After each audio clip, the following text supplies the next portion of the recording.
Assalamualaikum warahmatullahi wabarakatuh.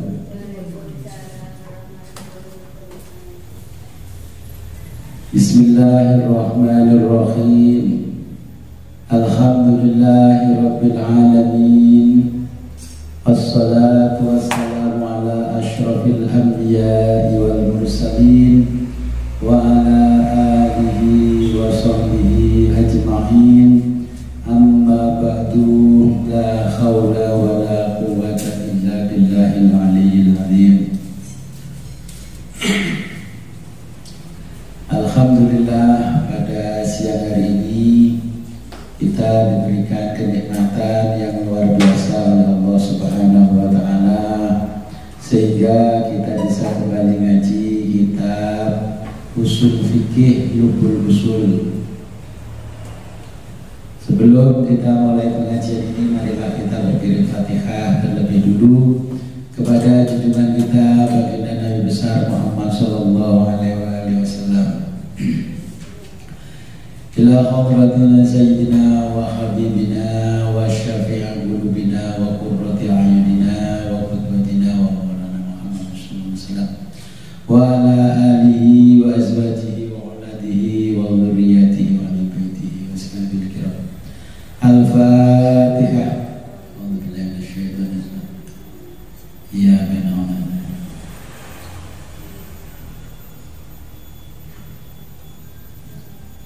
Asmaila rohi sayyidina Abi Bakr wa Umar wa Utsman wa Ali wa Hamzah wal Abbas wa sayyidina Al-Hasan wal Husain wal asyrati mubasysyirin wa tabi'in wa tabi'in lahum bi ihsan ila yaumiddin. Al-Fatihah.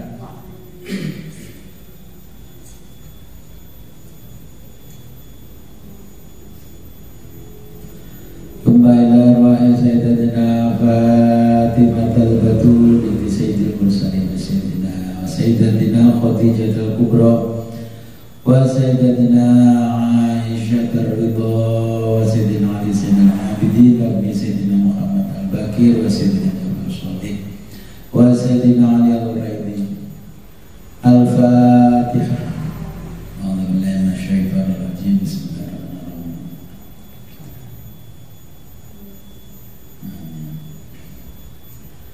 Tsumma ila ruhi mu'allif kitab Lubul Usul Asy-Syaikh Al-Islam Syekhul Islam Abu Yahya Zakaria ya Muhammad bin Ahmad bin Zakaria bin Shalih Asy-Syafi'i rahimahullahu ta'ala wa nafa'ana bihi wa bi ulumihi wa bi barakatihi fid dharaini wa li walidayhi wa li masyayikhihi. Al-Fatihah.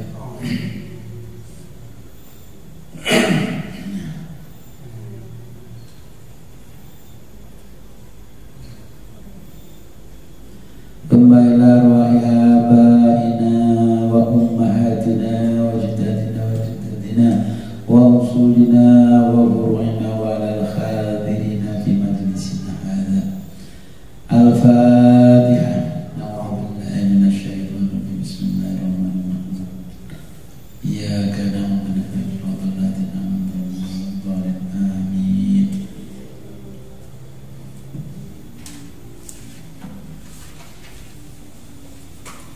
Halaman 33.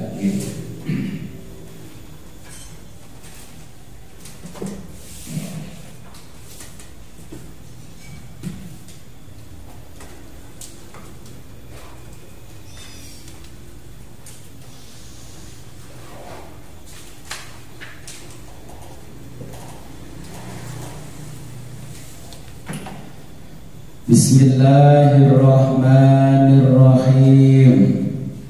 Qala al-mu'allifu rahimahullahu ta'ala wa nafa'ana bihi wa bi ulumihi wa bi barakatihi fid dharaini. Amin ya rabbal alamin. Mas'alatun, permasalahan.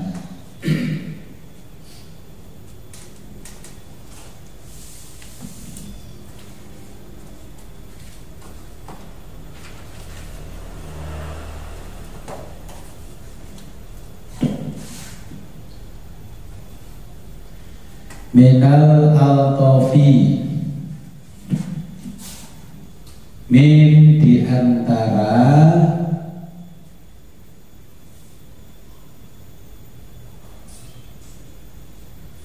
al-altofi sekian anugerah. Ya, kalau terjemah bahasa Indonesia ya termasuk di antara sekian anugerah.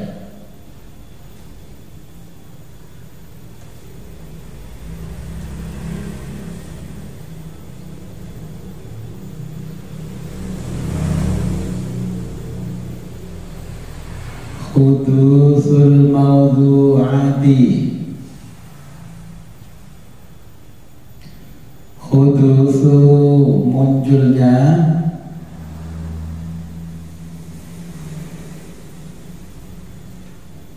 al mawdu'ati peletakan, hudusul mawdu'atil lughawiyati munculnya peletakan al-lughawiyati bahasa.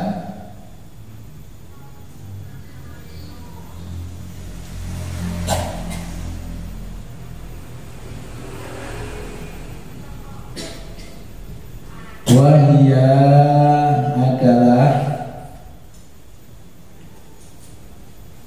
yang dimaksud dia ini adalah al-lughawi bahasa. Bahasa wahia adalah dalam kurung bahasa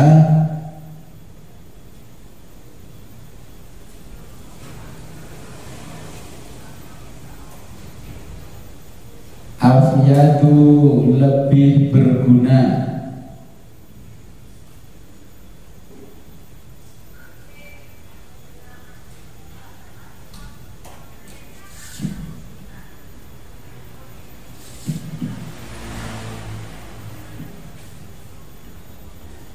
minal isyarati, minal daripada al isyarati isyarat atau simbol.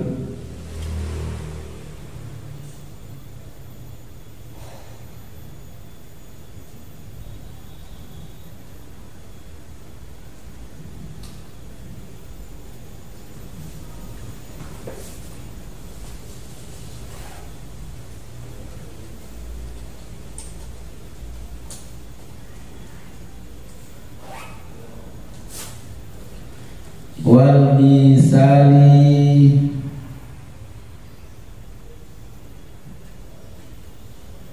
dan rambu-rambu.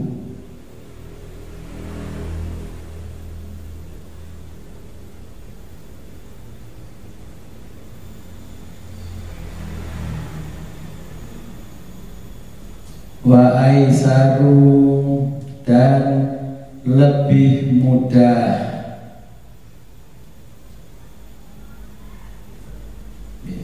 Ini titik di sini dulu.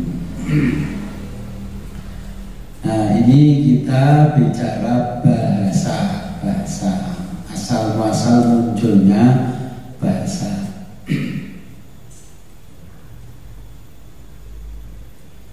Bahasa ini termasuk adalah sekian anugerah yang diberikan oleh Allah kepada manusia. Nah, awal munculnya kita kan mengenal yang namanya huruf A, B, C, D sampai Z.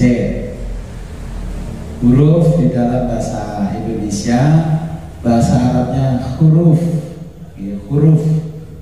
Jadi asal kata huruf itu sebenarnya dari bahasa Arab hurufun, artinya huruf. Nah, bahasa Inggrisnya alfabet. A, B, C, D, E sampai Z, ini namanya huruf. Kalau bahasa Arab huruf ya mulai alif, ba, ta, tha, jim, kha, kha sampai zai, sampai za. Nah, setelah adanya huruf ini di atasnya lagi namanya kata. Ya, dalam bahasa Indonesia kata. kemudian kata ini kalau di dalam bahasa Arab namanya kalimah atau kalimatun, ya, kalimah. Nah, apa sih kalimah ini? Kalimah adalah rangkaian dari huruf S, A, Y, A dibaca menjadi saya. K, A, M, U dibaca jadi kamu. Ini namanya kalimah di dalam bahasa Arab. Dalam bahasa Indonesia namanya kata. Nah, kemudian makan terdiri dari M, A, K, A, N. Jadi ini bunyi-bunyian huruf yang menjadi simbol dari apa yang dimaksud oleh si pembicara. Nasi jadi N-A-S-I. Nah, ini kalau di dalam usul fikih dibahas. Nah, setelah huruf jadi kata atau kalimah di dalam bahasa Arab. Nah, di atasnya lagi ada namanya, ya, kalimah di dalam bahasa Indonesia. Ini dalam bahasa Arabnya jadi kalam. Oke, kalam dalam bahasa Arab, bahasa Indonesia kalimat atau kalim, ya, atau qaul. Nah, kita kan mengenal qaul aso, qaul qadim, qaul jadid, qaul adhar, qaul mukhtar dan sebagainya. Itu adalah kalimat. Nah, kalimat dalam bahasa Arabnya jadi kalam, ya, kalamun, kalam, atau kalim, atau qaul. Ini adalah rangkaian dari kata-kata yang dapat dipahami maknanya. Jadi rangkaian dari kata-kata yang dapat dipahami maknanya. Kalau di dalam kaidahnya nahwu itu al-kalamu wal lafdzul murakkabun mufidu bil wad'i. Ini kaidahnya. Al-kalamu yaitu kalam, huwa adalah al-lafdzul lafaz, al-lafdzul murakkabu yang tersusun secara sistematis, ya. Al-kalamu wal lafdzul murakkabul mufidu yang memberi faedah atau yang dapat dipahami bil wad'i, ya, dengan makna katanya. Jadi kalimat saya makan nasi, saya pergi ke sekolah, saya sedang belajar. Nah, ini namanya kalimat. Kemudian setelah kalimat ini ada namanya lafaz. Dalam bahasa Arab lafaz. Jadi pertama tadi kan huruf, terus kata atau kalimat, ya, terus kalimat. Kemudian yang keempat adalah lafaz. Lafaz adalah rangkaian dari kalimat yang membutuhkan suatu bahasa, yang membentuk satu bahasa. Jadi lafaz adalah rangkaian dari kalimat yang membentuk satu bahasa. Kalau cuma bunyi-bunyiannya tidak bisa membentuk.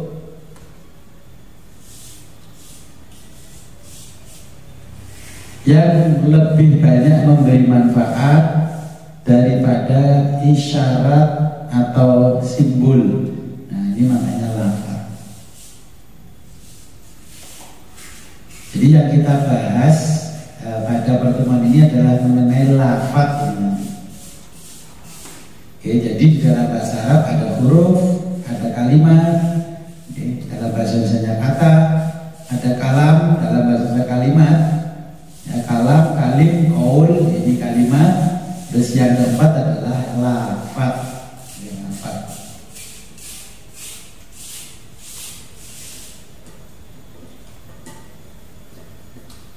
Nah, yang dimaksud di sini bahasa.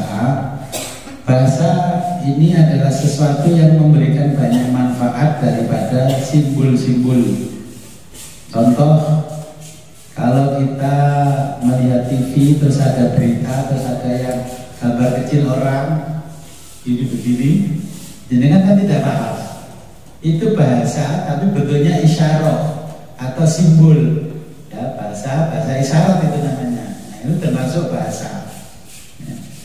Tapi yang dimaksud di sini adalah bahasa yang memberikan pengertian yang sangat luas dan bisa dipahami oleh banyak orang.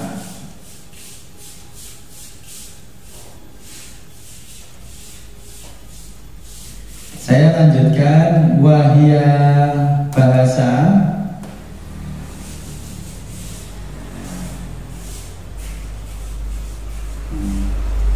al-fadu adalah lafaz.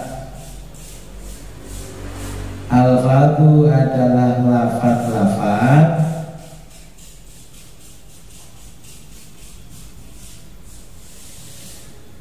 dalatun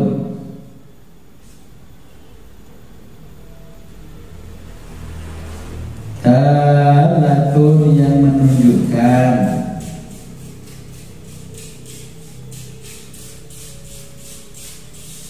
ala atas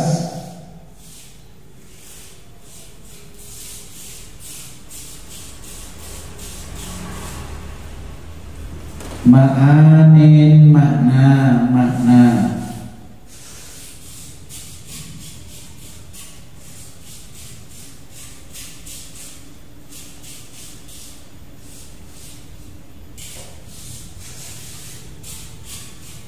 wa tu'rafu dan diketahui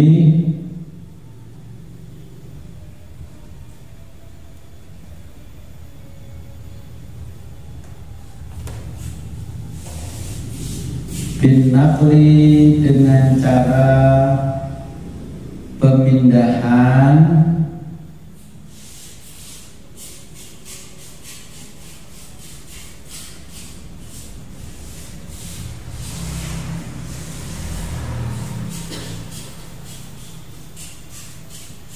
wabistimbati dan dengan cara penalaran. Jadi istimbat, nanti kalau ketemu istilah istimbat adalah cara penalaran, al-aqli logika, minhu oleh akal.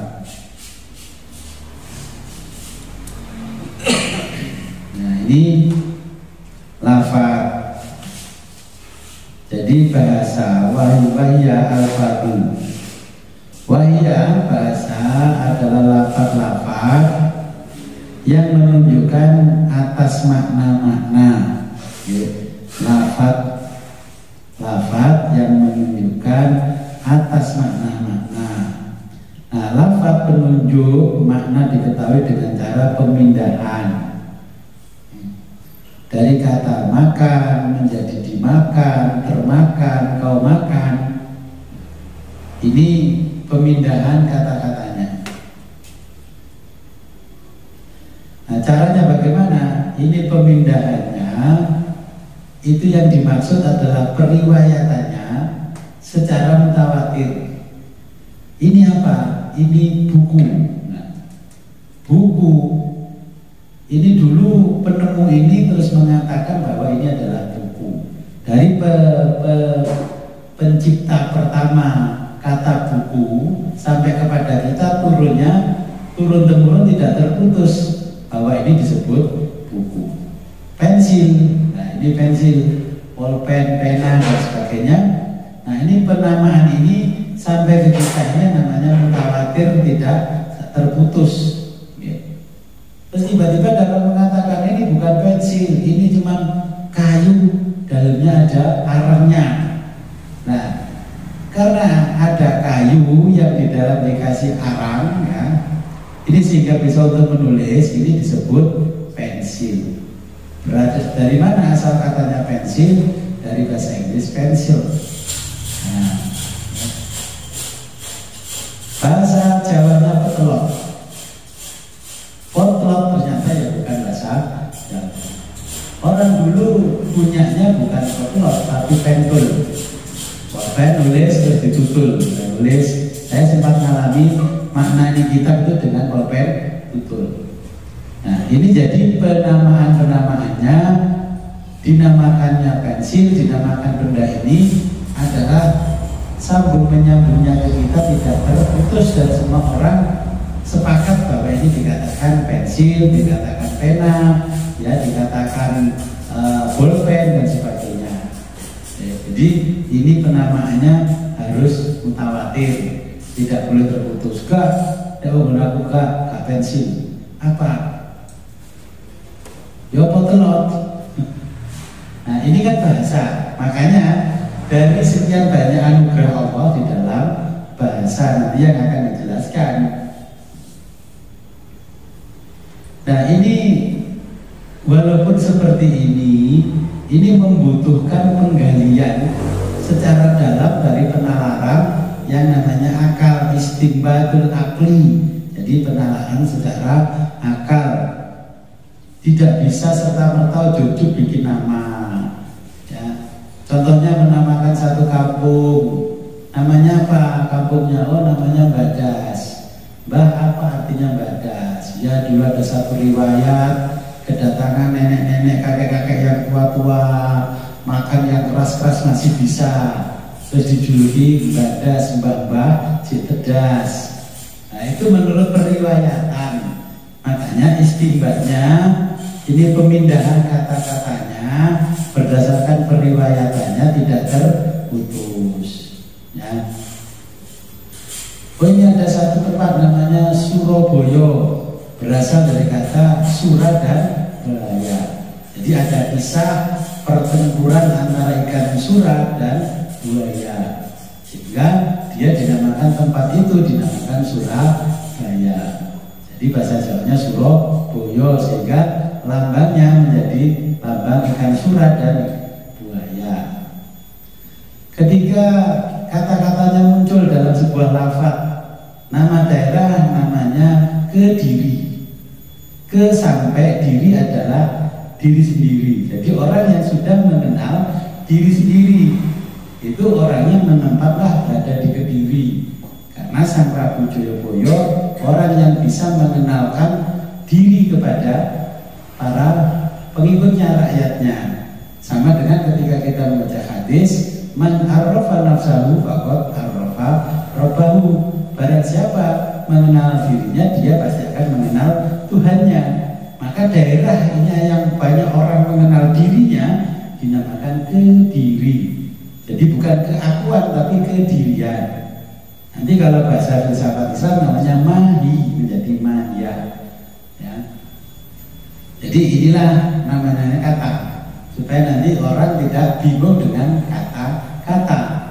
Kalau orang bingung dengan kata-kata, ini jangan-jangan di otaknya cuma ada 100 kosakata sehingga dibilangi sulit. Ya.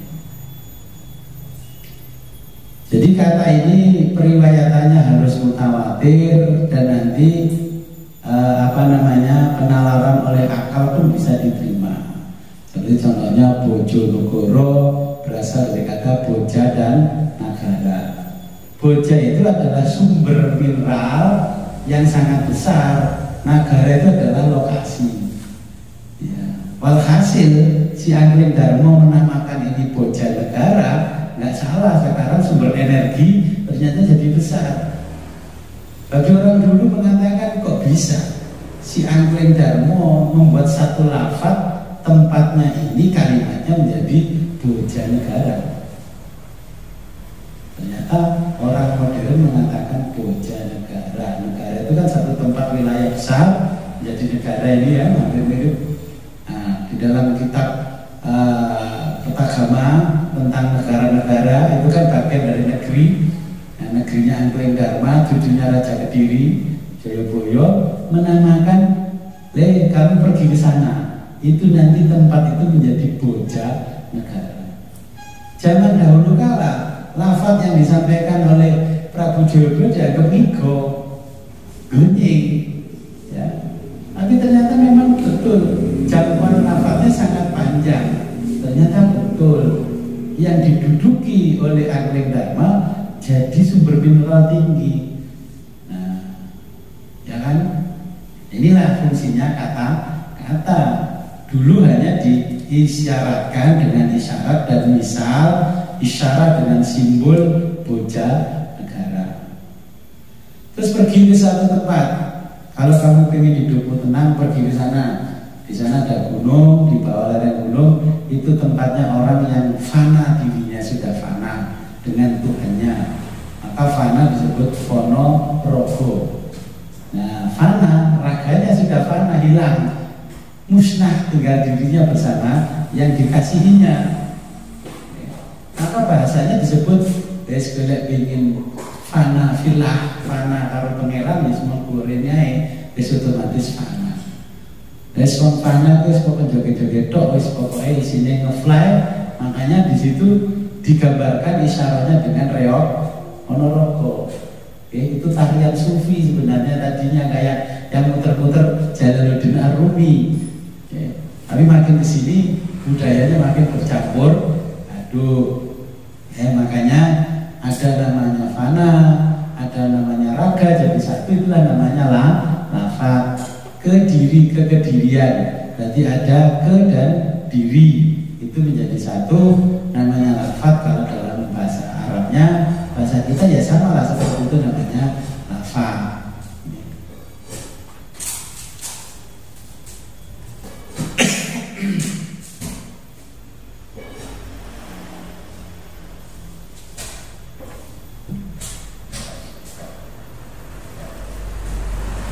Wa madlulul lafzi, wa madlulu dan madlul, dengan tulis madlul saja dulu.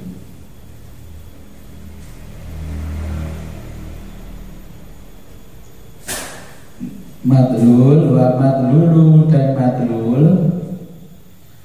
Jadi madlul artinya yang ditunjukkan, tapi istilah di sini namanya madlul. Dalil dari dalil. Wa madlulul lafzi dan madlul al-lafzi lafaz.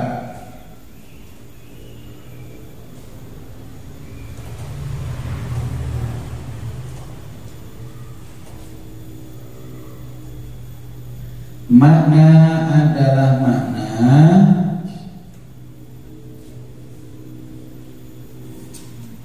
juz'i.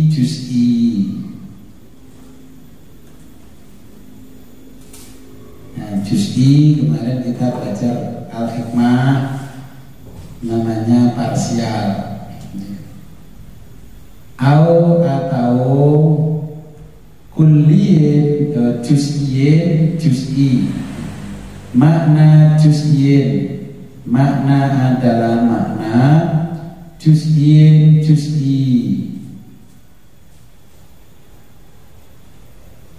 Dalam kurung parsial. Atau kulliyin, kulli. Nah, jadi kalau juz'i parsial, kalau kulli global.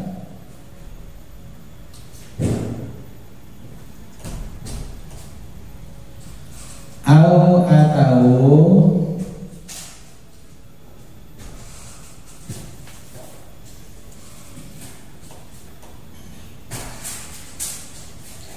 lafzin lafaz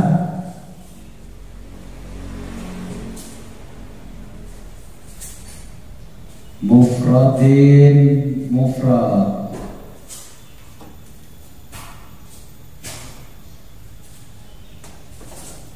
Mufrad kalau bahasa kita tunggal. Jadi ini bahasanya single, singular. Atau murakkabin, murakkab, dia double. Di singular atau plural.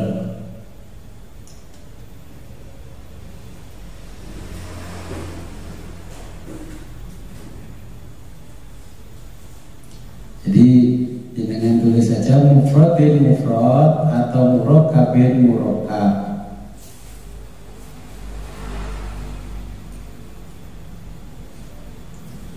Wal wad'u dan wat'u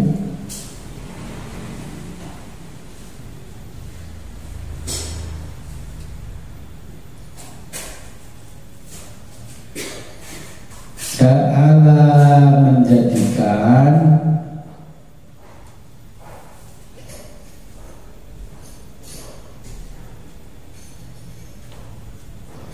al-lafdu lafad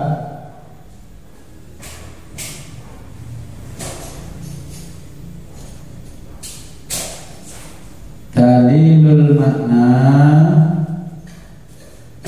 dalilu sebagai penunjuk,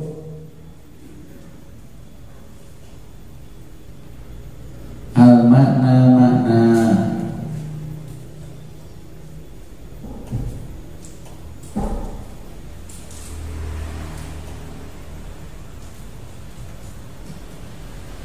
wa illa meskipun tidak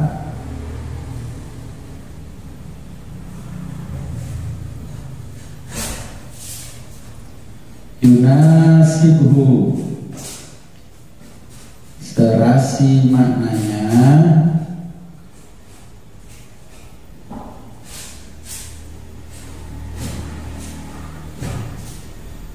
fil asohi menurut kaul asoh.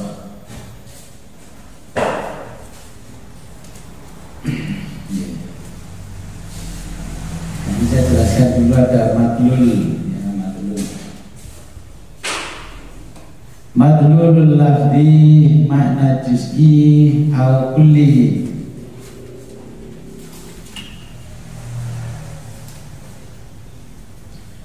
Jadi madlul yang ditunjukkan lafaz ada kalanya maknanya juz'i ya, atau kulli, atau lafaz mufrad tunggal, atau lafaz murakkab yang tersusun dari beberapa lafaz. Nah, madlul dari sebuah lafaz ini namanya dalalah. Nah, apa yang dinamakan dalalah atau madlul ini ya? Ilmu amrin min amrin. Jadi ilmu mengetahui sebuah perkara dari perkara yang lain. Kita mendengar suara gudeg-gudeg ini, oh berarti ini ada orang kerja di sebelah. Ini mengetahui perkara, satu perkara dari perkara yang lain.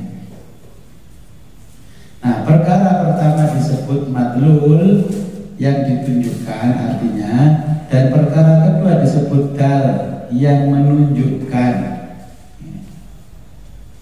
Madlul lafzi ditunjukkan oleh penunjuk lafaz.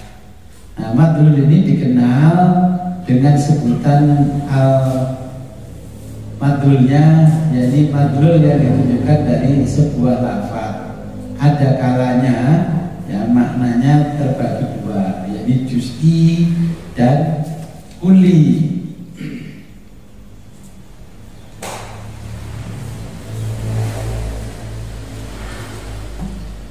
Juz'i, nah, bagian ya, juz.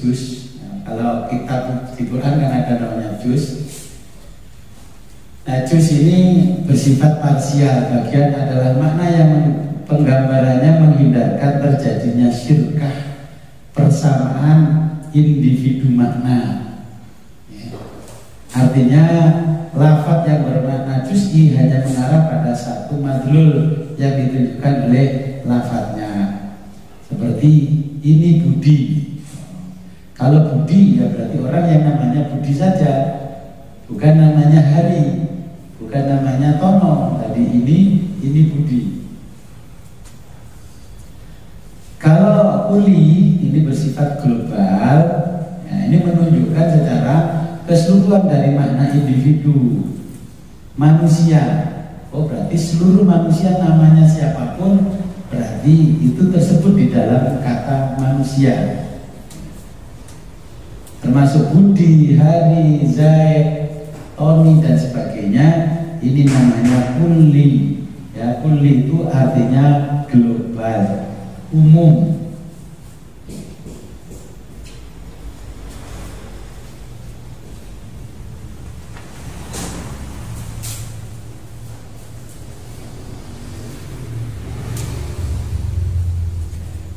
Nah, al-wad'u ja'ala. Jadi al-wad'u ini secara istilah, al-wad'u adalah menjadikan lafaz sebagai penunjuk atas makna, meskipun lafaz dengan maknanya serasi menurut pendapat Ash'ari. Lafaz-lafaz seperti ini sebelum kita lafaz ini ada lafaz mustakmal seperti madlul dari kata kalimat, ya, dari kalimat adalah ucapan tunggal. Al-madrasatu artinya sekolahan, ya, berarti pokoknya ini sekolahan. Nah, sekarang sekolah apa? Al-madrasatul ibtidaiyah, al-madrasatul sanawiyah, al-madrasatul aliyah. Kemudian dari mustakmal penggunaannya ini bentuknya mufrad, ada yang muhmal seperti madlul nama huruf hijaiyah. Contoh seperti al-jim wala masin. Jadi jalasa artinya duduk, tempatnya orang duduk namanya majelis. Ya, seperti kita ini majelis taklim, seperti tempatnya orang yang duduk dan ketika duduk dia belajar. Nah, ini hampir sama dengan al-madrasatu, sekolah. Nah, di dalam kalau kita belajar bahasanya filsafat orang barat, itu ada namanya paripatetik. Karena para filosof dulu di mana dia berada, di situ dia berhenti ngaji. Karena dulu nggak ada penerangan, ya, adanya lampu-lampu penerangan kota, di bawah lampu itulah orang filosof ngaji. Maka di situ namanya paripatos, jadi jalan-jalan. Orang yang ngaji sambil jalan-jalan namanya paripatos. Orang yang mengikuti filosof di dalam majelisnya namanya paripatetik. Nah, paripatos itu di dalam bahasa Arabnya namanya masyayah, ngaji sambil jalan-jalan. Terus ketemu nanti justru kuno ngaji, gelar pelosok ngaji. Nah, ketika berhenti di satu majelis, dia di majelis seperti ini namanya jalasiyah. Lafadznya jadi jalasiyah. Jadi ngaji sambil duduk. Makanya tempatnya orang yang duduk sambil ngaji itu namanya majelis. Majelis karena belajar ilmu namanya majelis ta'lim. Ini dalam bentuk lafadznya, dalam bentuk kalimatnya. Oh, ternyata diistilahkan majelis taklim berasal dari kata jalasa, artinya duduk, taklim sinau, lungguh, madhep kiblat, sinau, maknanya istilahnya majelis taklim. Ya. Nah, majelis taklim itu hampir sama maknanya dengan al-madrasatu, sekolah. Tapi yang al-madrasatu sekolahnya berbentuk formal, yang al-majlisu sekolahnya berbentuk non formal. Oke, sama-sama sekolah. Kalau di sana dapat ijazah diakui, di sini tanpa ijazah yang diakui, ini ijazahnya hanya sanadnya ilmunya. Nah, inilah perbedaan dari makna-makna dari yang tadi namanya madlul, dari tadi namanya lafaz, ya, sehingga dapat dipahami oleh orang. Ketika kita bicara kuliah nanti, oh kuliah di UNER, berarti kuliahnya dia itu di perguruan tinggi yang resmi, ya, diakui dari bahasa wis jelas resmi. Kuliah di mana? Saya tidak kuliah, saya cuma ikut pelatihan di UNER. Belajarnya sama di UNER, tapi dia yang ikut pelatihan non formal, ilmunya ya ilmu dari UNER. Yang satu dapat ijazah diakui, satu hanya dapat ilmu tapi tidak dapat ijazah. Nah, inilah yang namanya lafaz dan berbentuk bahasa yang bisa dipahami oleh kita. Ini adalah anugerah, bagian dari anugerah yang diberikan oleh Allah kepada kita. Kira-kira bisa dipahami?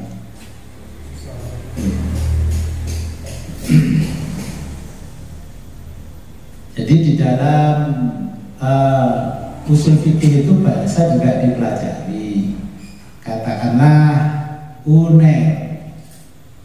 Apa sih uner itu? Oh, ternyata uner itu sama dengan kalau di sini rangkaian dari jim, lam, sin, sehingga terus dirangkai menjadi jalasa yajlisu julusun. Ya. Makanya al-madrasatul masyaiyah wal jalasiyah. Jadi ngaji sambil jalan-jalan dan sambil nongkrong-nongkrong. Makanya ketika di lembaran ngaji Bidayatul Hikmah kan saya tulis madrasatul masyaiyah wal jalasiyah. Nanti kalau ketemu filosof orang yang belajar filsafat di barat, ini kan paripatetik. Orang kan nggak ngerti bahasa Latinnya paripatos, artinya jalan-jalan. Bahasa Arabnya masyaiyah. Orang yang suka jalan-jalan kan tamasya. Ya.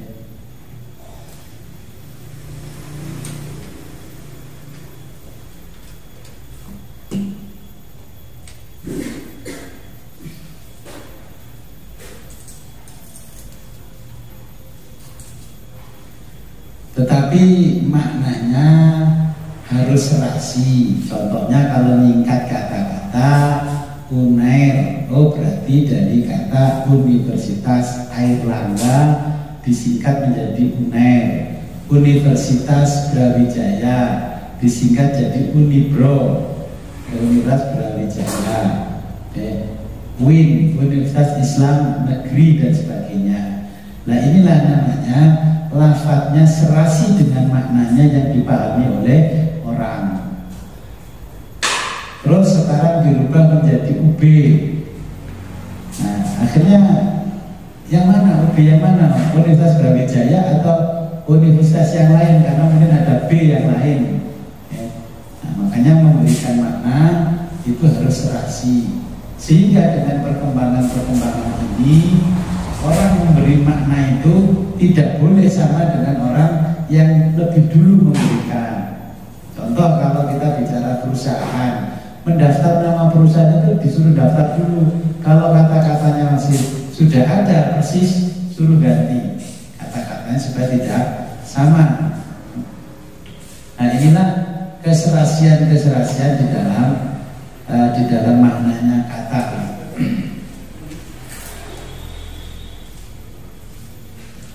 Kita lanjutkan walafdu lafad, walafdu dan lafad.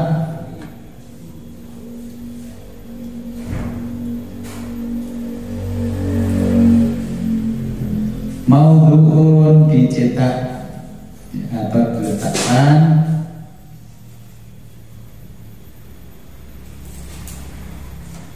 li makna, untuk makna al-dhihni, dhihni. Dengan tulis dhihni saja, nanti saya jelaskan makna al-dhihni. Al-mukhtari, ya, menurut pendapat terpilih.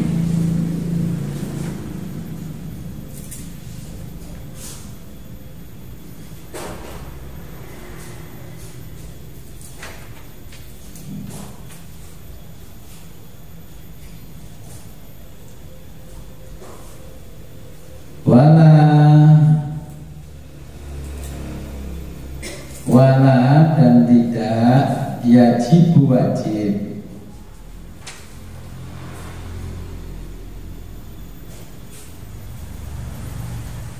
Likulli, bagi setiap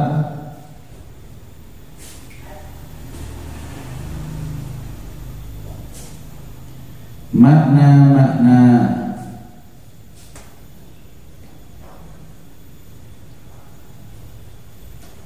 lafdul lafad,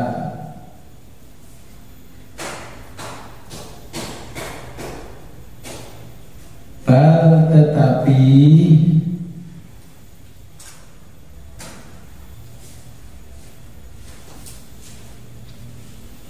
makna bagi makna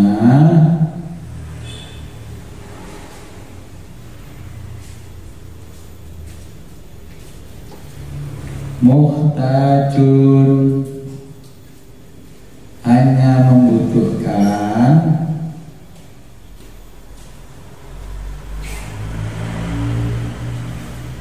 lil lafzi bagi lafaz atau pada lafaz.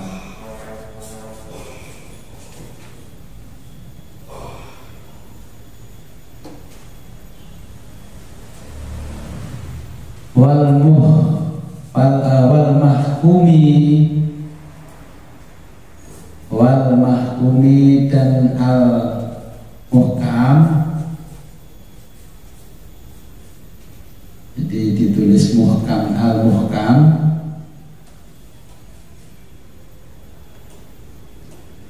wal mahkumil mudhihu,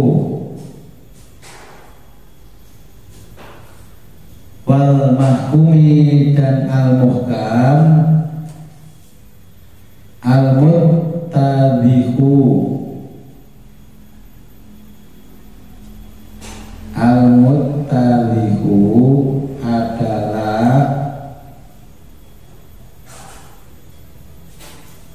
lafaz yang jelas.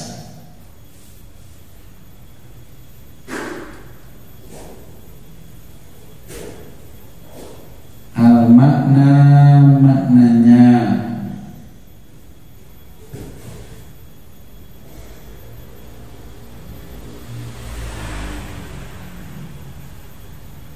wal mutasyabihu dan mutasyabih, ya, ditulis mutasyabih,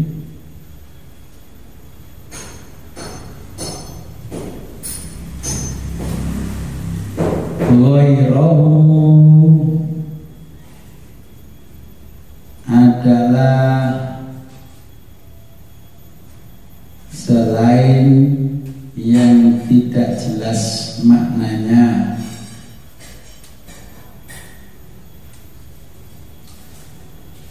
Fil asohi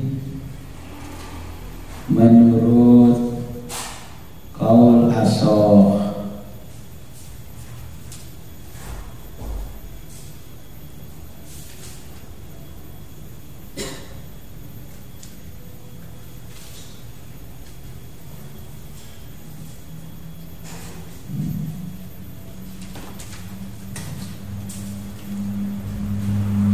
wakot dan terkadang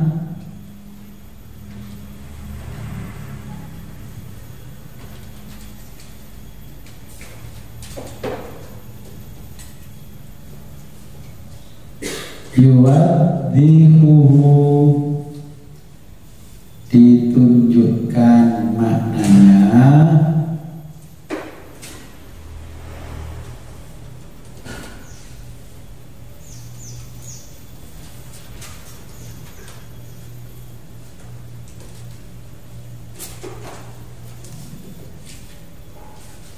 Allahu oleh Allah, faqad yuwadhihuhu dan terkadang ditunjukkan maknanya Allahu Allah. Jadi terkadang makna kata ditunjukkan maknanya oleh Allah. Li ba'di pada sebagian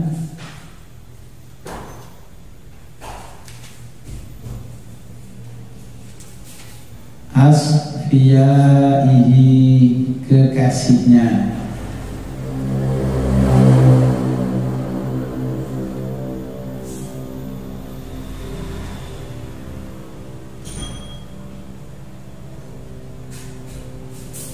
walahu dan lafaz, walahu syai'u dan lafaz asyai'u yang beredar luas.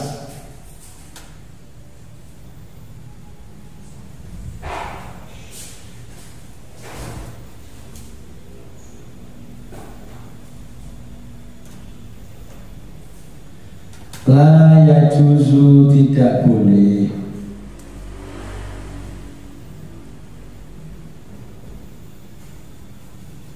Wad'uhu, diletakkan atau dicetak.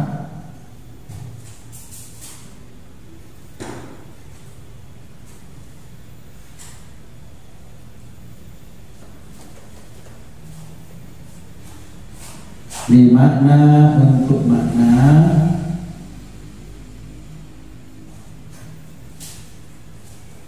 khofiyin, yang samar, garis miring, tersembunyi.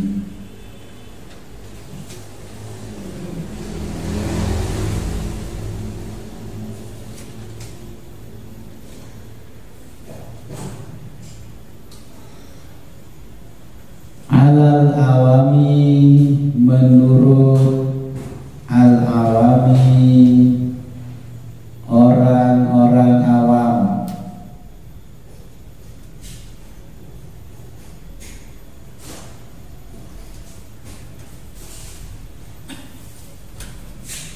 Kaqauli, sebagaimana ucapan para teolog.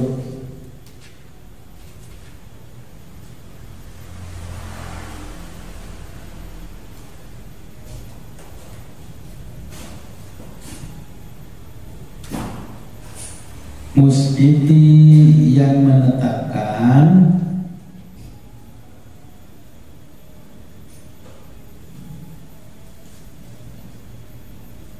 al-khali, keadaan, dalam burung antara ada dan tiada.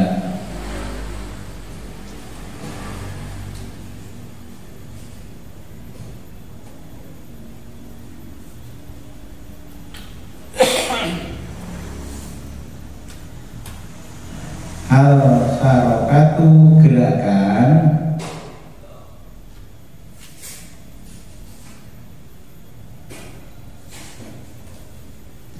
Makna adalah sebuah makna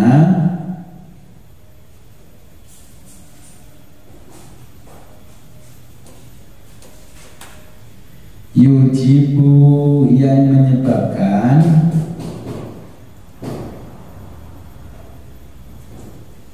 taharrukan dzati, taharruka, bergerak-geraknya, al-dzati, suatu zat.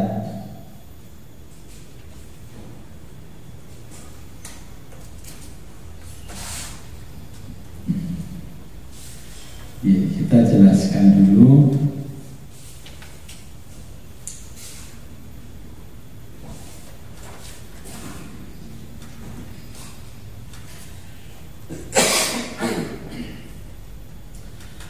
Jadi wahya al-lafdallatun ala ma'anin. Jadi wa tu'rafu bin naqli wal istinbatil aqli minhu. Nah, kita menjelaskan madlul, ya, madlulul lafzi makna juz'i aw kulli aw lafdin mufradin aw murakkabin. Nah, di sini lafaz-lafaz ini, jadi al-watu secara istilah adalah menjadikan lafaz sebagai penunjuk atas makna. Lafaz penunjuk atas makna.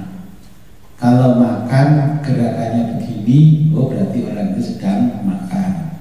Saya melihat si Budi ketika saya kemarin berada di pasar. Berarti ketemunya Budi kemarin waktu saya berada di pasar. Nah, kalimat itu kalau di dalam susunan bahasa berarti kalimatnya simple past continuous verb. Jadi menjelaskan masa lampau, tapi kejadiannya sedang terjadi di masa itu. Nah, ini saya melihat Budi di pasar ketika saya berada di pasar. Nah, ini macam-macamnya lafaz. Dan ini maudhu'un, lafzul maudhu'un lil makna adzihni. Adzihni, dzihni kalau di dalam ilmu ushul fikih sesuatu yang muncul dari dalam hati namanya adzihni. Tetapi nanti kalau kita belajar al-hikmah, al-dhihni itu wujudul dhihni, artinya wujud al-dhihni itu mental yang keluar dari alam mental kita. Nah, jadi dengan tulis al-dhihni, kalau menurut usul fikih itu yang keluar dari dalam hati, ya, dari lubuk hati. Tapi kalau al-hikmah itu namanya mental, wujud mental. Jadi alam mental kita namanya al-dhihni.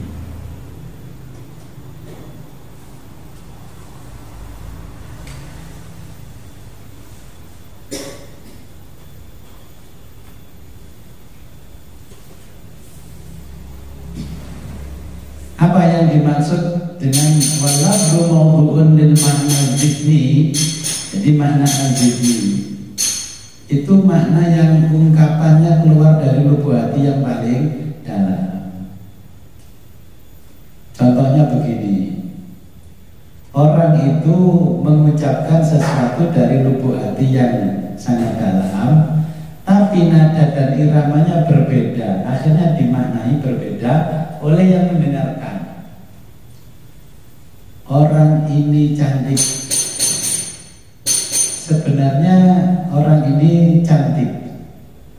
Kalau ditulis dengan kata-kata mungkin tidak akan menjadi perbedaan. Tapi ketika orang itu berkata, sajane awakmu yo pinter, sajane awakmu yo ayu, yang keluar dari dalam hati sebenarnya itu kan menunjukkan madlul adilalah, penunjuknya. Sajane itu yo kok. Nah, karena kata-katanya sajane awakmu yo pinter. Nah, inilah yang dimaksud dari kata-kata yang muncul dari lubuk hati yang paling dalam. Apa al-dhihni? Ini khoriji. Khoriji itu realita yang muncul di dalam hati kita, dari dalam hati kita.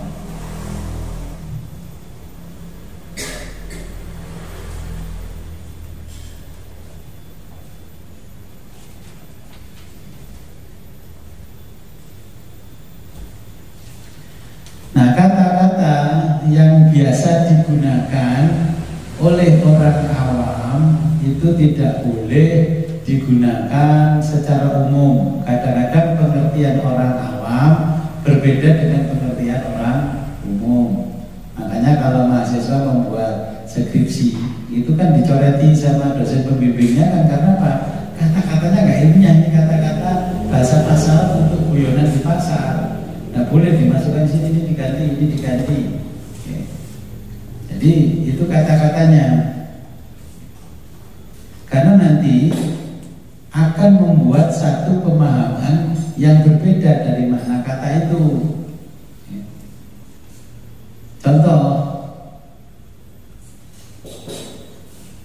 orang sedang melakukan satu hal yang pada umumnya kalau untuk orang umum adalah tidak boleh, tapi untuk orang awam boleh. Contoh, boleh kencing di pinggir jalan, dalam kurung anak kecil. Tapi ketika menyampaikannya dalam kurungnya tidak dibaca.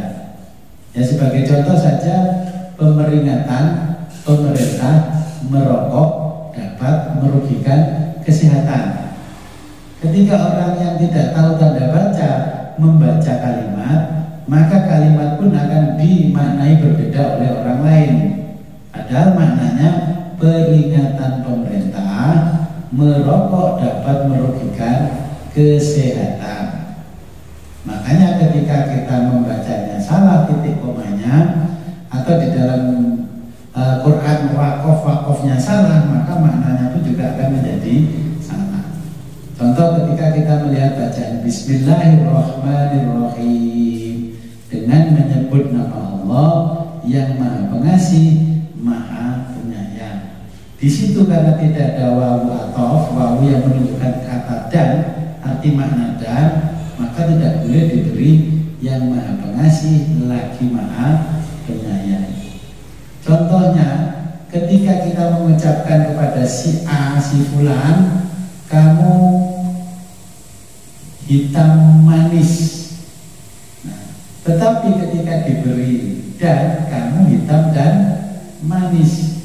Berarti kata ini menunjukkan makna yang sebaliknya. Kalau hitam manis berarti antara hitamnya dan manisnya tadi disebutkan sebagai makna yang serasi. Tetapi karena dikasih dan tadi yang tidak semestinya, maka makna serasinya akan hilang, bahwa dia sebenarnya yo ireng yo manis. Berarti irengnya meges, manis itu kebajut manisnya. Nah, inilah yang dimaksud dengan makna kata yang muncul di dalam al-bihni kita. Tapi nanti ketika baca hikmah nanti beda lagi pengertian yang namanya wujudul bihni. Kemudian al-mahkumi atau al-muhkam adalah lafaz yang dijelaskan maknanya sebagai maknanya, sedangkan al-mutasyabbih. Jadi muhkam ini adalah makna lafaz yang dijelaskan maknanya, seperti hitam manis, berarti orang yang memiliki perawakan hitam dan manisnya itu serasi. Terus kan ada kata tapi tidak serasi. Terus menyampaikan kata-katanya terlalu jujur orang itu. Orang itu sebenarnya cantik putih tapi ceblek. Nah, ini makna kata al-muhkamnya yang ditunjukkan oleh orang itu terlalu jujur. Gak usah dikai kata-kata ceblek. Orang itu saja wahyu tapi ceblek. Ya, orang Jawa ini. Kalau kita kaitkan dengan kata-katanya orang Jawa. Jadi al-muhkam ini adalah lafaz yang jelas maknanya, wis jelas ayu, ya, nggak usah dikasih al-mutasyabbih, adalah selainnya yang tidak jelas maknanya. Ayu ceblek. Tak jadi ayu, akhirnya ayunya itu dimentahkan al-muhkamnya dengan yang namanya al-mutasyabbih. Wis ayu ya wis ayu, ora usah ana kata-kata ceblek.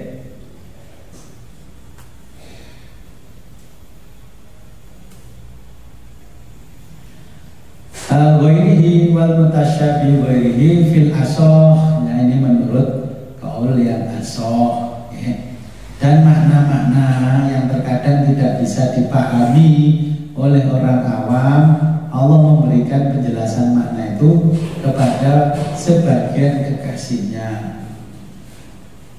Karena apa? Sebagaimana kasihnya, kata Allah, wa ma ta'lamu, ya, ta'wilahu illallah, dan tidaklah mengetahui takwilnya, ayat mutasyabihat adalah selain Allah. Kadang ada makna yang tidak bisa kita pahami, tidak bisa mengetahui kecuali Allah sendiri. Kemudian Allah menjelaskan kepada kekasih-kekasihnya. Contohnya kalau kita belajar tafsir, kadang kita nggak tahu maknanya alif lam mim. Itu yang tahu hanya kekasihnya Allah yang diberitahu rahasia makna alif lam mim. Dzalikal kitabul la raiba fihi.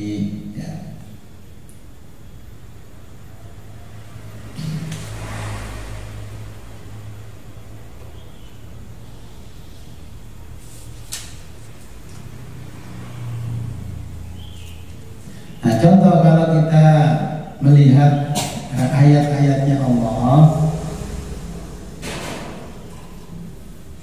itu masih banyak, ya, apabila kita mempelajari apa yang dikatakan oleh para teolog, orang ilmu kalam, ya, ilmu kalam teolog yang berbicara tentang ketuhanan.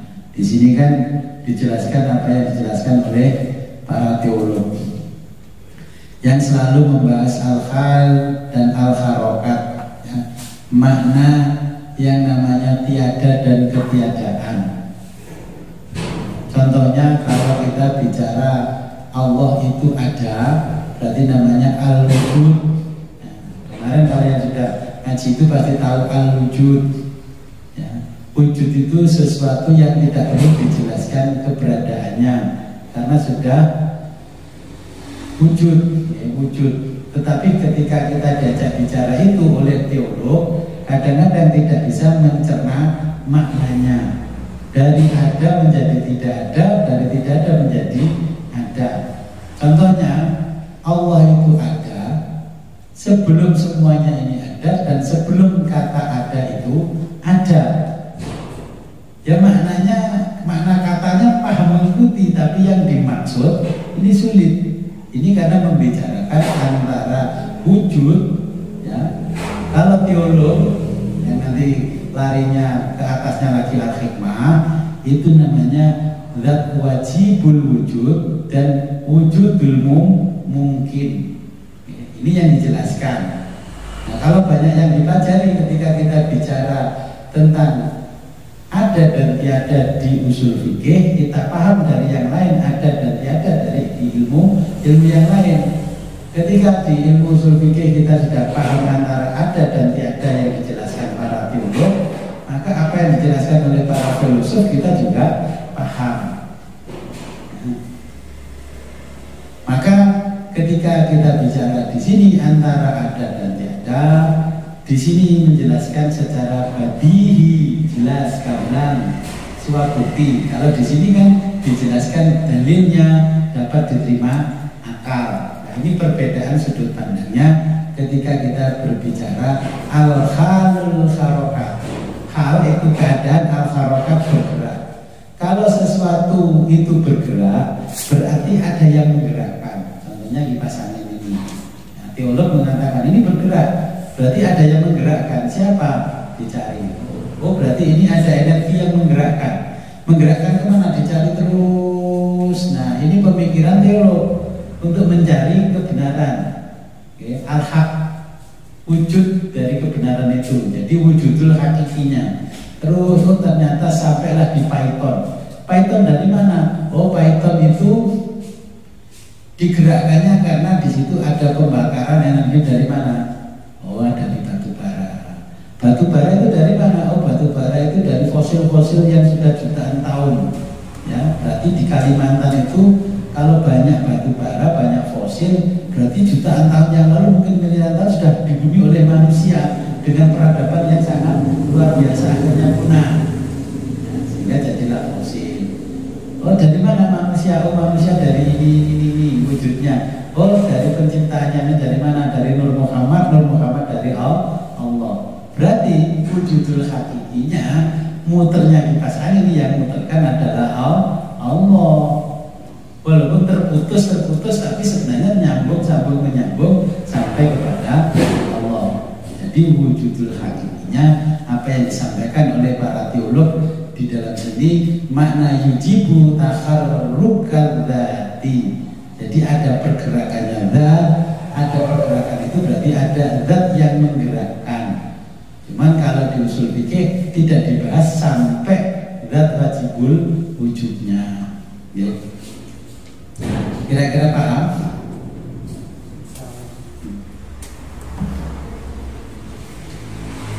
Kalau paham, kita lanjutkan sedikit lagi. Mas'alatul permasalahan.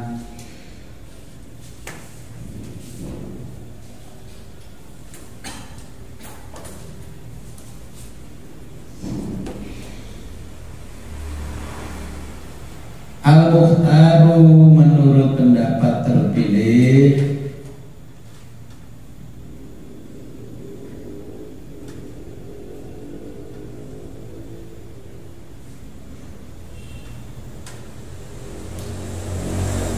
annal lughata, anna bahwa al-lughata beberapa bahasa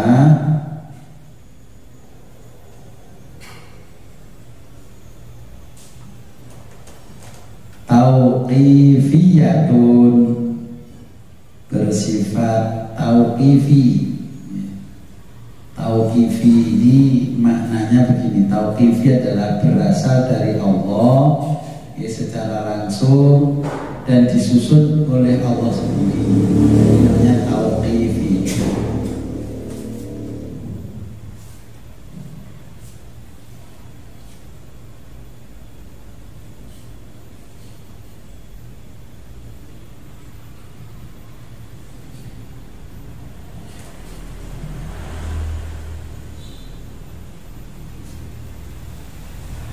Allamaha dan mengajarkan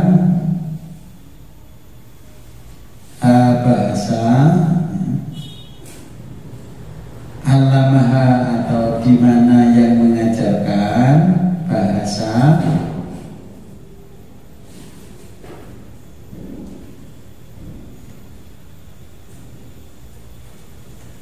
Allahu Allah.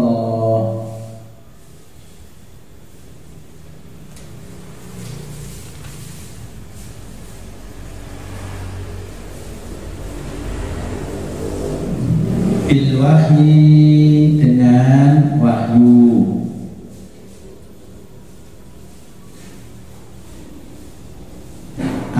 Atau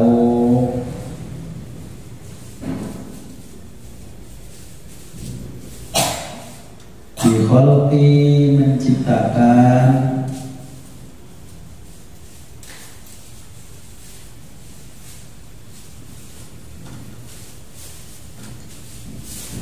Aswatin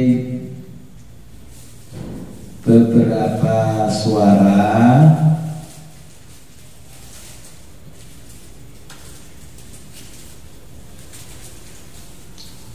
Atau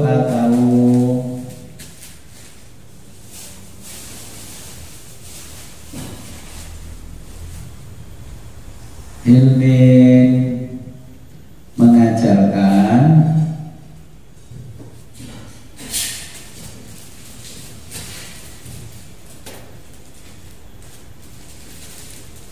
Loruriyin secara spontan.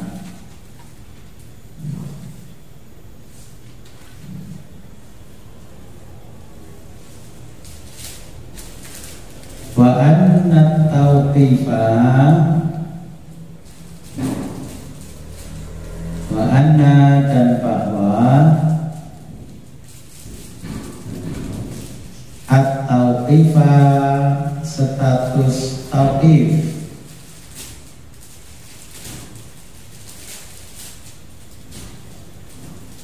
madnunun adalah dugaan.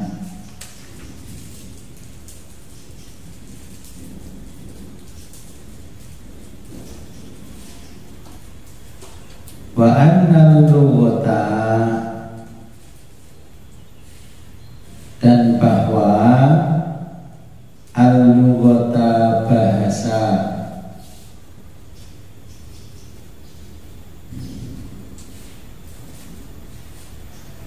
la yasbutu tidak tetap.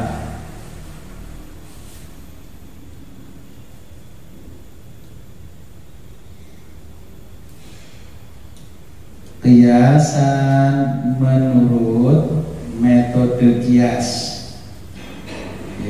atau analogi.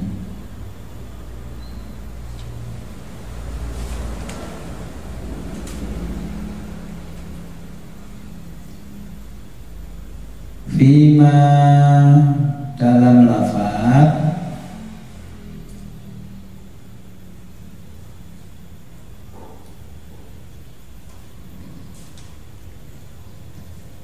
fi maknahu fi yang dalam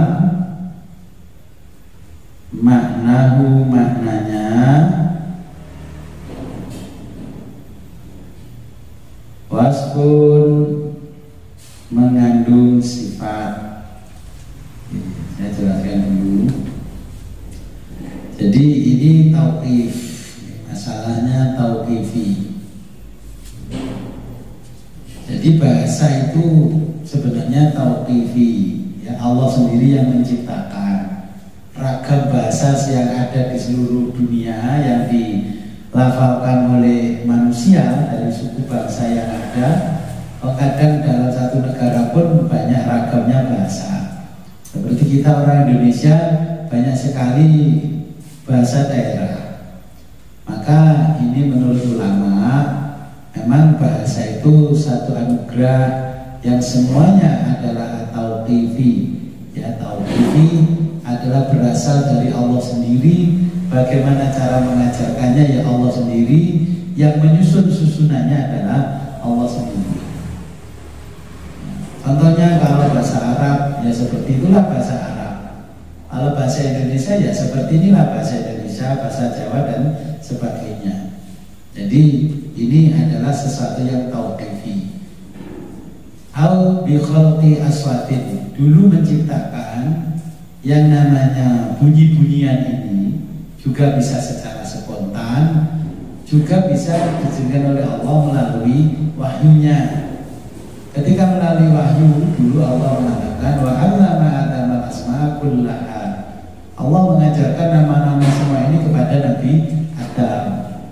Nah inilah kalau kita belajar ilmu filsafat pendidikan, inilah namanya filsafat ilmu. Jadi Nabi Adam itu di otaknya diinstal oleh Allah filsafat ilmu, sehingga tanpa diajar itu bisa spontan mengatakan oh ini nasi, ini makanan, ini, dan dia bisa menciptakan kata-kata baru dengan sendirinya. Jadi ini ayat yang menunjukkan bahwa Allah itu wa 'allama Adama al-asma kullaha. Di dalam surat Al-Baqarah bahwa Nabi Adam sebenarnya kenapa bisa pandai? Manusia bisa lebih pandai daripada makhluk lain seperti jin setan, karena otaknya manusia mulai sejak zaman Nabi Adam sudah diinstal oleh Allah namanya filsafat ilmu. Oke. Jadi bisa membedakan baik buruk karena filsafat ilmu. Kalau jin tidak punya ilmu tapi punya kesaktian karena tidak diinstal oleh Allah ilmu. Disinilah yang dijelaskan secara tauqifi. Ya sama dengan orang Kediri. Ini guna muta. Orang Bojonegoro ini guna.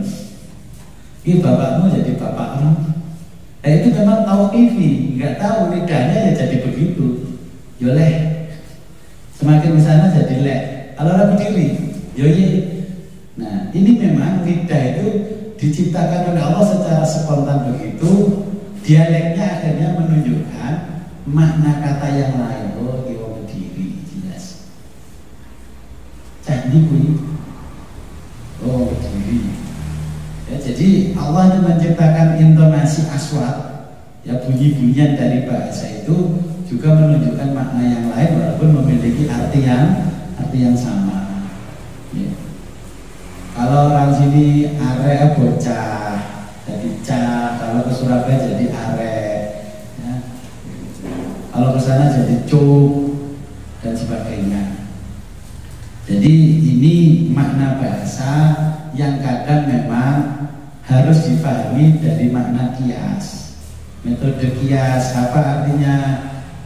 Sekarang mau kemana? Saya mau healing. Opo maneh iki saya baca di lihat video-video di medsos, ayo kita healing yo opo.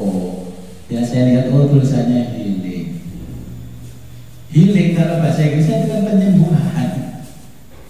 Ya, spiritual healing berarti penyembuhan secara spiritual. Ngilangi stres. Bahasa Indonesia nyomot bahasa Inggris jadi healing. Ya, orang Inggris sendiri mungkin yang berbahasa Inggris Amerika, Australia, Eropa dibilang mau mana mau healing bingung dia apa stres kok tidak healing. Kalau kita dulu ngomongnya cangkruan semua sudah tahu oh nongkrong di warung kopi cangkruan. Nah anak sekarang maknanya kiasnya lagi beda. Mau kemana ya, mau hangout sama nongki. Dan itulah makna orang awam yang tidak boleh dimasukkan menjadi bahasa yang baku. karena itu dimiliki oleh orang awam dalam situasi tertentu. Oke. Jadi saya kadang ya mengikuti perkembangan bahasa. Apa sih kok mau nongki? Oh ternyata mau nongkrong jadi nongki. Ya. Tapi ya itu muncul dari mulutnya manusia, itu juga anugerahnya Allah secara spontan. Karena mengandung sifat-sifat yang lain. Kenapa? Awalnya ngomong nongkrong itu kalau nongkrong sama orang tuanya nggak boleh. Tapi WA-nya bunyinya nongki. Dulu ketika WA temannya ayo hangout, bapak ibunya melihat hangout sudah tahu minta itu peluyuran. Akhirnya digantilah istilah itu dengan istilah yang lain tapi memiliki makna yang sama. Kita lanjutkan satu lagi untuk memperjelasnya ini, masalatun permasalahan.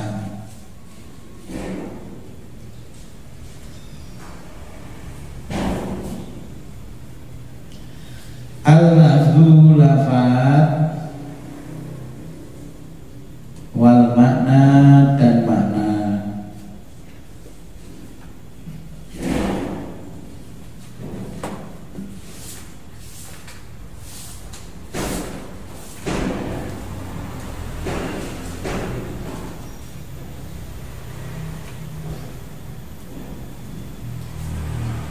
In tahada, in jika ittahada tunggal,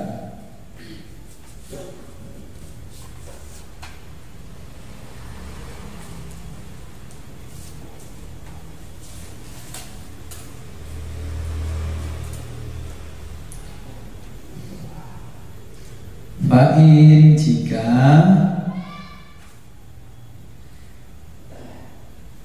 mana mencegah makna,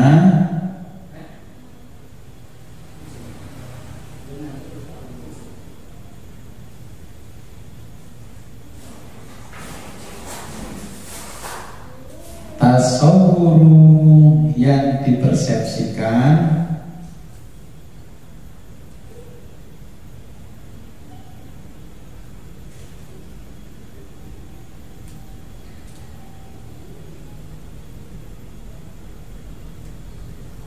maknahu maknanya,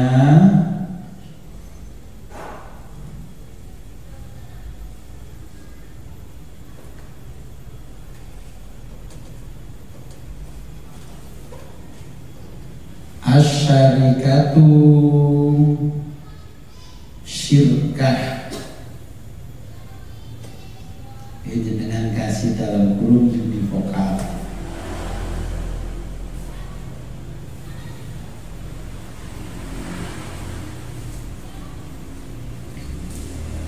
Fajuz'iyun maka disebut juz'i.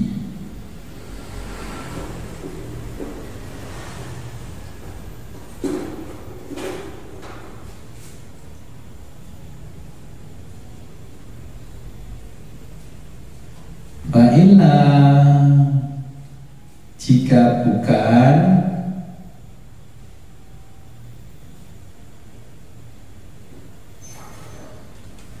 kulliyun disebut kulli.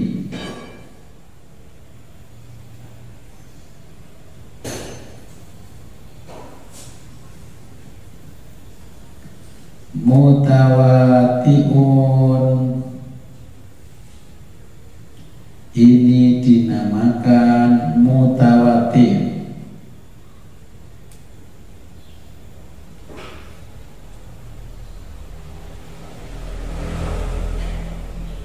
Ini stawa in jika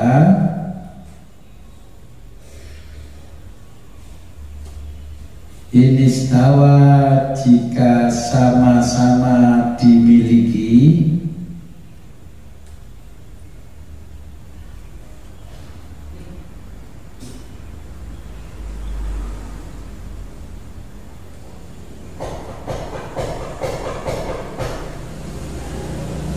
Wa illa jika berbeda,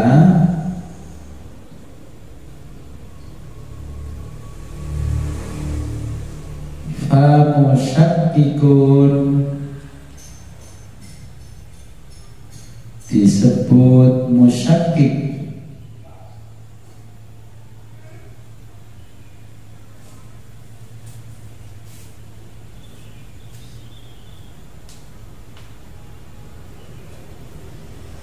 Fa'in jika masing-masing lafaz dan makna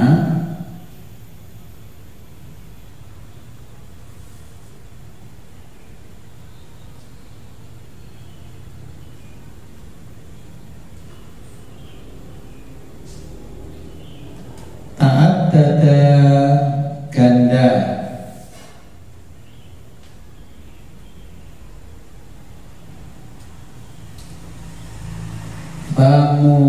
mubayanun disebut mubayyan.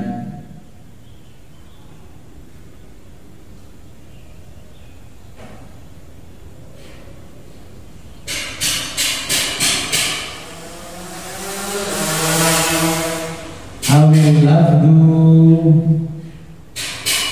atau lafaznya, atau al-lafdu lafadznya yang ganda,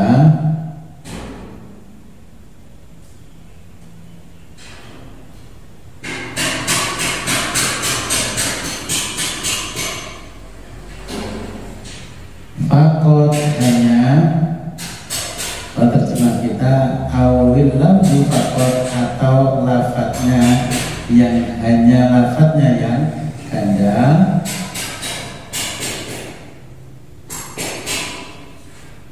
muradifun disebut muradif.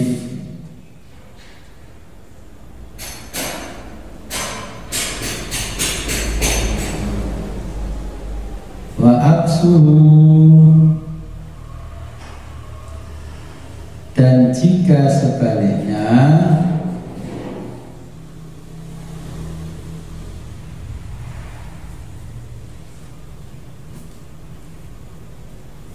ingkana jika makna lafaz tunggal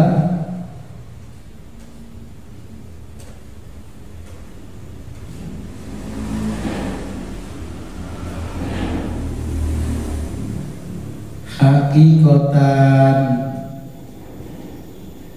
diberlakukan secara hakikat,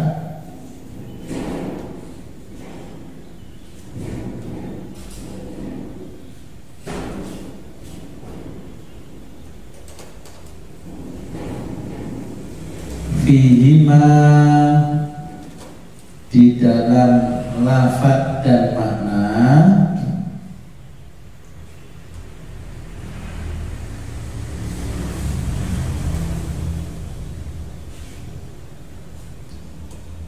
famushtarakun disebut univokal.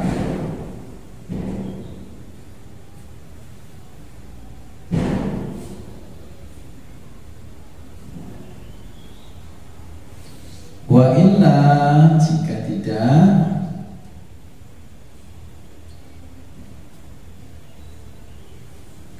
fa hakikatun disebut hakikat.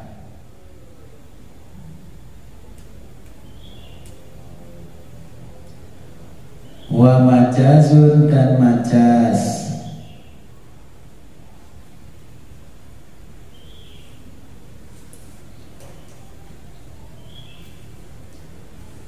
wal alamu dan alam,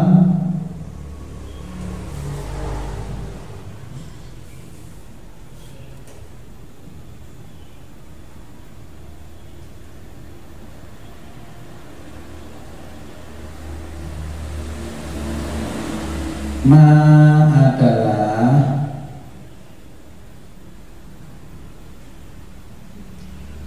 ayyana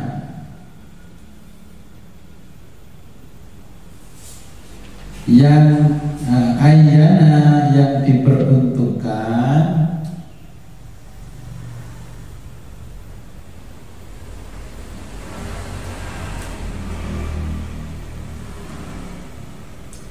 musammahu menyebut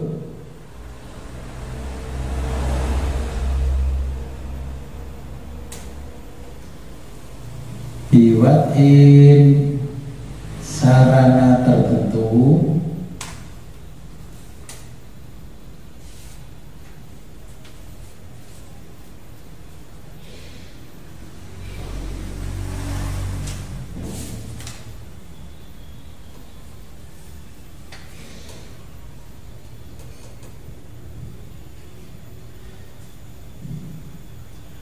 Fa'in-kana apabila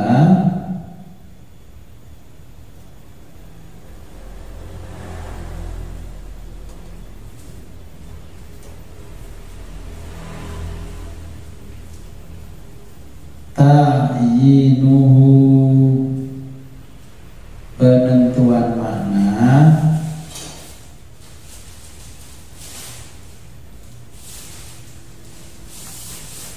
khorijian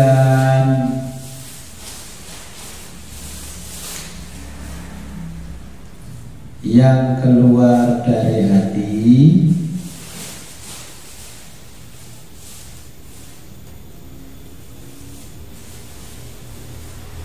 fa'alamu syaksin disebut alam syaksun.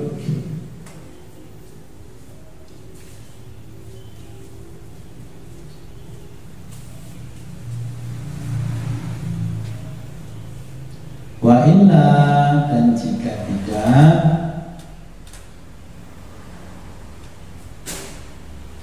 fa'alamu jinsin disebut alam jenis. Nah, ini kemarin alam genus. Oke, saya jelaskan dulu permasalahannya ini.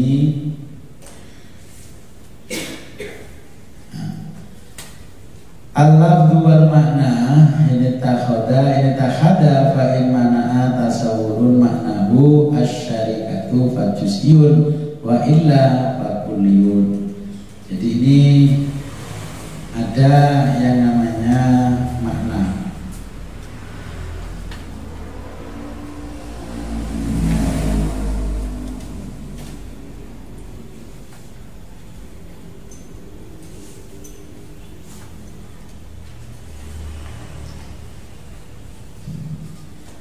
Contohnya begini, kalau kita memberikan satu makna, ya, di sini maknanya ada, sifatnya ada, hukumnya ada, hasil kiasnya juga ada.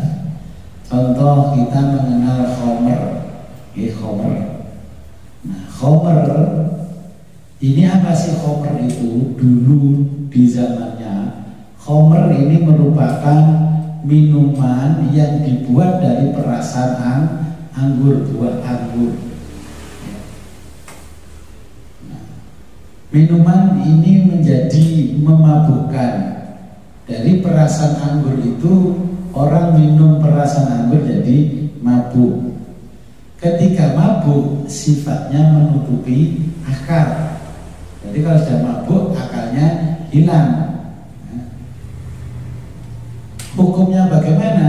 Karena dikonsumsi barulah memunculkan hukum. Selama tidak dikonsumsi berarti belum muncul namanya hukum. Orang kalau hanya meras anggur saja tidak difermentasi berarti tidak jatuh haram. Keharamannya setelah dia minum. Maka ini ada sesuatu yang dinamakan khomer. Katanya adalah khomer. Khomer ini mewakili makna kata dari perasan air anggur, air dari perasan anggur. Kemudian dari perasan ini memiliki sifat memabukkan, memiliki sifat memabukkan. Dari memabukkan ini jatuhlah yang namanya hukum. Hukumnya haram. Bila haram berarti perasan anggur itu yang dinamakan khamr dikonsumsi. Kalau tidak dikonsumsi berarti belum namanya haram. Allah pesankan bahwa khamr itu kan haram, juga jatuhnya haram ketika sudah diminum. Kalau khamrnya saja tidak haram. Kenapa?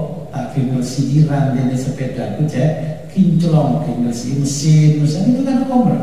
Ya, itu stainless itu bisa dibersihkan dengan khamr. Coba itu model-model dibersihkan dengan bir bintang, kinclong. Kalau dibersihkan biasa nggak bisa. Nah, kalau diminum jatuh hukumnya adalah haram. Kenapa begitu? Karena ada yang tadi namanya kias, menganalogikan, ya. Dari mana analoginya? Innamal khamru wal maisiru wal ansabu wal azlamu rijzun min amali syaitan fajtanibuhu. Jadi ini dawuhnya Allah, innamal khamru, bahwa khamr itu wal maisir dan maisir, ya, termasuk narkoba, wal ansab. Jadi innamal khamru dan khamr, ya, wal maisiru dan maisir. Maisir itu dulu orang membuat korban untuk berhala. Kalau sekarang kita apa? Ya mungkin apa ya? Banyak sebenarnya, tapi kalau kita sebutkan itu menyinggung kearifan lokal. Yang dulu sebenarnya itu berhala. Jadi orang memberikan korban-korban untuk berhala. Wal ansobu dan ansor, ya, untuk berhala biasanya kan untuk mengamu dinasibnya. Oh, mau pergi kemana dengan mobil dulu, metune piro, oleh metu saat ini berarti arahnya kemana, dilihat petanya. Di situ sudah dibuat oleh orang-orang yang melamar, yang meramal, ya, dengan anak panah, ya, wal azlamu, jadi dengan anak panah. Ini jizun, ini kotoran min amalis syaiton, termasuk dari perbuatan syaitan. Fajtanibuhu, maka jauhilah. Oke, jadi ini dawuhnya Allah seperti itu. Jadi kita kiaskan, karena zaman sekarang tidak ada khamr, adanya bir, adanya minuman macam-macam itu, karena di sini ada sifatnya memabukkan. Kalau sudah memabukkan namanya menutupi akal. Kalau dikonsumsi berarti haram. Sabu-sabu di zaman Rasulullah belum ada, maka ini hukumnya dikiaskan dulu seperti zaman Rasulullah, nama khamr wal maisir wal ansab wal azlam rijzun min amalis syaiton. Jadi ini kias. Jadi kalau di zaman dulu tidak ada, persamaannya apa di zaman dulu? Kan semuanya intinya memabukkan, ya. Pil koplo itu nggak ada, tapi kan intinya karena memabukkannya. Nah, kata-kata itu antara lafaz dan maknanya intaqada fa in mana tasawwur. Ketika makna itu dulu haram, ya, dari makna khamr, orang itu mengambil makna makanan yang sangat lezat. Maknanya makanan orang Jepang sabu-sabu. Sabu-sabu itu bukan sesuatu yang haram, itu makanan khas Jepang yang sangat lezat. Kita pergi aja ke Surabaya, ke masakan Jepang, lalu makan resto Jepang, pilih menu sabu-sabu, ya. Tapi punya makna yang sama, memiliki pengertian yang berbeda. Inilah musyarak yang namanya univokal, ya. Bener, ini bener. Sabu-sabu sih yang dimaksud. Kalau sabu-sabunya masakan Jepang berarti halal. Kalau sabu-sabunya makan yang dikonsumsi orang bisa mabuk dari narkoba berarti haram. Nah, kesatuan makna ini menjadi satu, musyarak namanya, atau univokal itu kita tinggal melihat makna katanya adanya di mana. Contohnya seperti orang bisa, ya, saya bisa mengerjakan ujian, berarti saya mampu. Saya terkenal, bisa mati, Berarti kata bisa yang pertama adalah racun, bisa yang kedua adalah mampu, bisa terjadi kematian. Nah inilah namanya mustarok. Kalau al-hikmah namanya di sini vokal. Jadi memiliki satu makna yang sama. Boleh ala nih legen balik. Orang Jawa ketika ini minuman yang halal dan dibolehkan. Berarti itu untuk mengkelabui makna yang lain, sebenarnya wujud dari makna itu adalah haram. Jadi inilah makna-maknanya.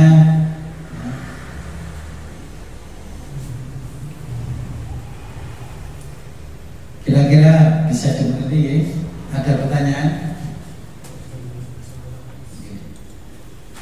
Oke, sebelum kita akhiri, marilah kita berdoa kepada Allah. Mudah-mudahan apa yang kita pelajari pada sore ini membawa manfaat dan barokah fid dunya wa dunya dan akhirat. A'udzubillahi minasyaitonirrajim. Bismillahirrahmanirrahim. Allahumma shalli wa sallim wa barik ala sayyidina Muhammad wa ala ali sayyidina Muhammad wa ala kulli sahabati rasulillah ajma'in. Allahumma arzuqna fahman nabiyyin wa khibbal mursalin wa ilhamal mu'minin rahmatika amin. Allahumma iftah lana futuhal arifin. Allahumma iftah lana arifin. Allahumma iftah lana futuhal arifin. Allahumma ij'al awala majlisina hadza subhanallahi wa falahan wa akhirahu rahmatan wa maghfiratan wa taqabbal bi rahmatika arhamar rahimin. Wa sallallahu ala khairi khalqika sayyidina Muhammadin wa ala alihi wa sahbihi alhamdulillahi rabbil alamin. Al-Fatihah.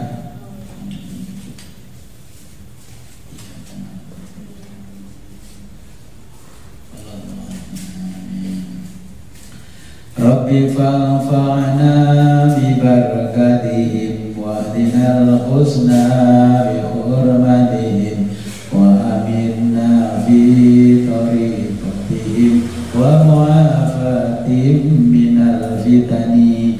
Akhirul kalam, ihdinas siratal mustaqim wa billahi taufiq wal hidayah wa ridha wal inayah. Assalamualaikum warahmatullahi wabarakatuh.